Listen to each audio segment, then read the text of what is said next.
Sorry. आखिरी 30 minute बड़े मुश्किल होने वाले हैं। हाँ। जी मुफ्ती साहब आगे बैठे हैं, इनको माइक दीजिए। हाँ तरुण माइक आप अपने पास रखिए, आपको कैमरे का फ्रेम पता है जी।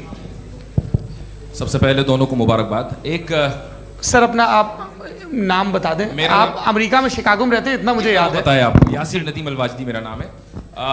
जावेद सर आपसे एक क्वेश्चन है इन्फिनिट रिग्रेस के ताल्लुक से। एक हाइपोथेटिकल सिनेरियो है, मसलन अगर आप सर माइक थोड़ा सा प्लीज क्लोज रखिए। ओके जी।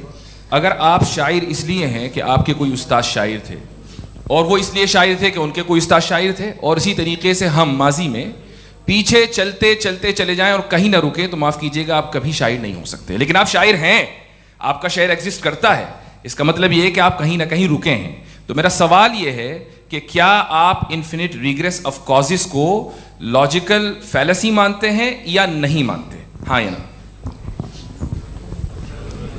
मैं इन्हें लॉजिकल फैलेसी नहीं मानता हूँ, लेकिन मेरा प्रॉब्लम यह है कि जब मैं नहीं मानता हूँ तो I will continue with this logic जो फैलेसी नहीं हो। आप एक जगह रुक जाते हैं जाके, आप कहते हैं ये गेंद कैसे बनी, ये जजीरा कैसे बना, ये समंदर कैसे बना, ये ज़मीन कैसे बनी, और अचानक गॉड पे जाके आपको ब्रेक लग जाता है। एक बार आप सवाल नहीं करते कि भाई इनको बनाने वाला तो इनसे भी कॉम्प्लिकेटेड होगा, वो कैसे बना, उसके बारे में आपने इत्मीनान कर लिया, वो हमेशा से है।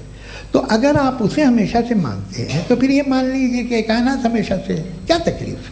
फिर हम वजूद में नहीं आते जी है।